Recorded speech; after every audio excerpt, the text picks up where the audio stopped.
안녕하세요. 직업상담사 이주아입니다. 오늘은 입사하기 전에 미리 꼭 알아두어야 할 근로기준법과 직장 예절에 대해서 알아보겠습니다. 직장인이 된다면 제일 먼저 하는 것이 근로계약서 작성입니다. 사회 초년생들에게는 근로계약서의 내용들이 쉽지만은 않을 것입니다. 사실 기존 직장인들 중에서도 근로계약의 내용들을 어렵게 생각하는 경우도 많습니다. 그렇다고 해서 대충 넘어간다면 사용자와 근로자 사이에 크고 작은 문제가 발생했을 때 불이익을 받는 경우가 생길 수 있습니다.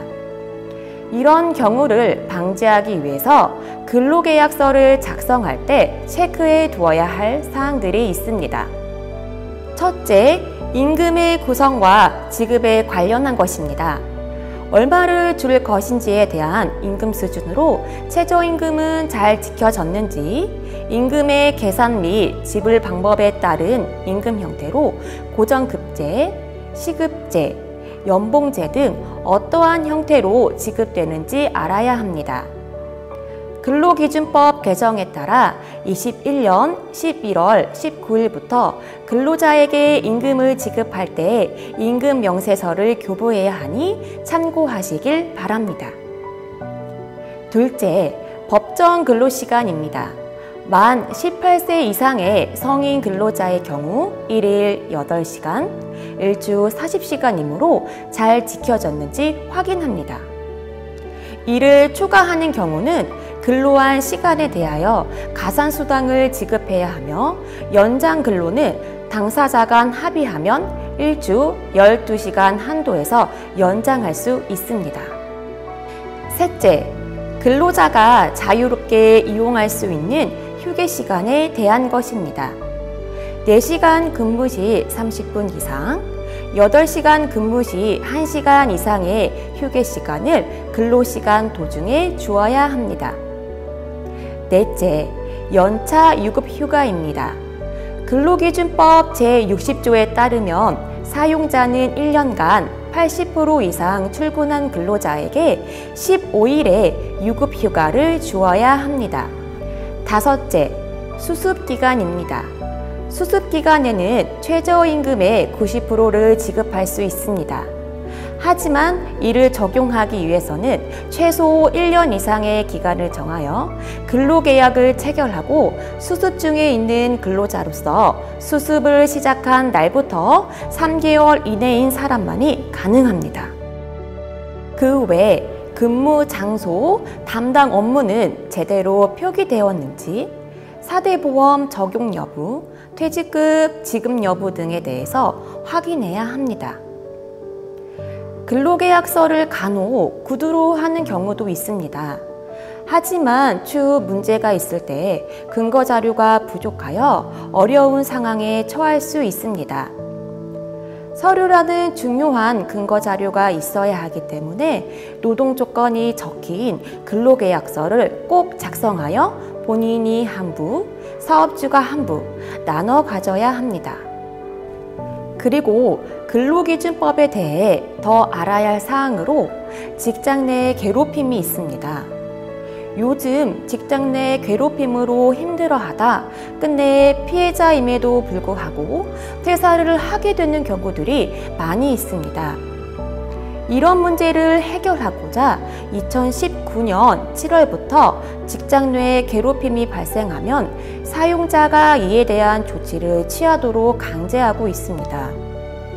직장 내 괴롭힘이라 함은 사용자 또는 근로자가 직장에서 지위 또는 관계 등의 우위를 이용하여 업무상 적정 범위를 넘어 다른 근로자에게 신체적, 정신적 고통을 주거나 근무 환경을 악화시키는 행위를 말합니다.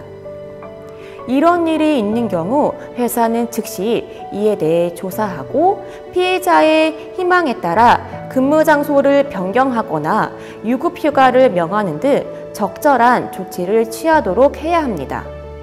그리고 직장 내 괴롭힘을 증명하기 위해 객관적인 자료를 모아두는 것이 중요합니다. 이러한 조치사항들이 있으니 괴롭힘을 받고 있다면 혼자 고민하지 말고 꼭 도움을 요청하시길 바랍니다. 다만 앞에서 언급했던 근로기준법에 관한 것들은 사업장 규모에 따라 적용 범위가 각각 다를 수 있으니 참고하시길 바랍니다. 직장 괴롭힘을 겪지 않기 위해서 제일 중요한 것은 기본적으로 직장 예절을 잘 지키는 것입니다. 직장 예절을 잘 지키는 것만으로도 직장 내의 대인관계 문제를 해결할 수 있을 것입니다. 직장 예절을 잘 지키기 위해서는 먼저 직장인의 기본 마인드가 있어야 합니다. 회사의 조직에 대한 관심을 가져야 합니다. 자신의 주어진 일만 잘하자가 아니라 공동의 목표를 갖고 일하는 것이기 때문에 회사의 비전, 영역, 사업 부분, 최근 주요 소식 등에 대해서 관심을 가짐으로써 회사의 구성원이라는 부분을 잊지 않고 행동하는 것이 중요합니다. 또한 출퇴근 시간 예절도 잘 지켜야 합니다. 근무 시간은 정시 도착이 아닌 신입의 경우 동료들의 출근 시간을 참고하여 사무실에 미리 도착하여 주변 환경과 그날의 할 일을 체크하고 시작합니다. 퇴근 준비의 경우도 근무 시간이 끝난 다음에 합니다. 퇴근 전 오늘 할 일은 모두 마쳤는지 내일의 업무 사항에 대해 확인하고 책상 위와 주변을 정리정돈합니다.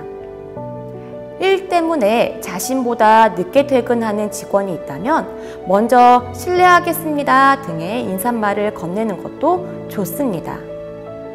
개인적으로 피치 못할 사정으로 결근이나 지각하게 되는 경우 상급자에게 미리 연락해서 보고하며 휴가를 내어야 하는 경우는 회사의 정해진 규칙에 따라 사전에 미리 휴가원을 제출하도록 합니다. 예절 중에 가장 기본이 되는 것은 인사입니다. 대부분의 사람들이 알고는 있지만 의외로 바쁜 업무를 하다 보면 잘 지켜지지 않는 경우들이 많습니다. 우선 출근과 퇴근 인사는 상대방이 알아들을 수 있도록 정확히 인사합니다. 복도나 엘리베이터에서 상사를 하루에도 몇 번씩 마주하게 되는 경우 인사를 해야 하는지 아니면 아까 했으니 안 해도 되는지 애매한 경우가 있을 수 있습니다. 이런 경우는 무조건 인사하고 보는 게 좋습니다. 처음에는 밝고 정중하게 인사해야 하지만 그 후에는 가볍게 웃으며 목례를 하면 됩니다. 인사의 가장 중요한 팁은 항상 웃으며 기쁜 마음으로 먼저 인사하는 것이 가장 중요하다는 것 잊지 마세요. 마지막으로 메신저 예절이 있습니다. 요즘 시대에는 간편하게 채팅 메신저를 이용하는 사람이 늘어감에 따라 업무도 메신저를 통해 이루어지는 것이 보편화되어 가고 있습니다. 이에 따라 메신저를 통해 지켜야 할 매너들도 생겨나고 있습니다. 첫째, 인터넷상의 은어나 줄임말 사용을 자제합니다.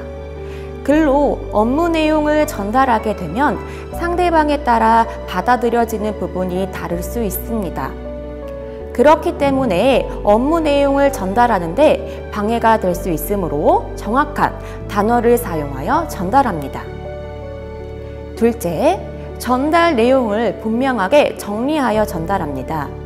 전달 핵심 내용을 바로 말하지 않는 경우 괜한 시간 낭비일 수 있으므로 먼저 중요 용건이 무엇인지 그 이유에 대해 요약해서 효과적으로 전달합니다. 셋째, 채팅방 대화 상대자를 확인하여 보냅니다. 채팅방이 여러 개이거나 너무 급하게 보내다 보면 다른 상대방에게 보내어 실수할 수 있으니 보낼 때마다 확인할 수 있도록 합니다. 넷째, 그룹 채팅방의 경우 한 회사에 소속된 직원이라도 모두 공유되어야 하는 일이 있고 아닌 일도 있기 때문에 민감한 정보를 전달할 때는 신중해야 합니다. 마지막으로 가장 중요한 부분은 특별한 상황이 아니라면 업무 시간 내에서 이루어져야 합니다. 퇴근 이후는 개인적인 시간이기 때문에 신뢰가 될 수 있으니 유의하시길 바랍니다. 직장 생활은 여러 사람들과 함께 하므로 기본 예절을 꼭 지켜야 한다는 점 잊지 마세요. 오늘 알아본 근로기준법과 직장 예절 내용을 잘 활용하신다면 추후 현명하고 즐거운 직장 생활이 될 것입니다. 감사합니다.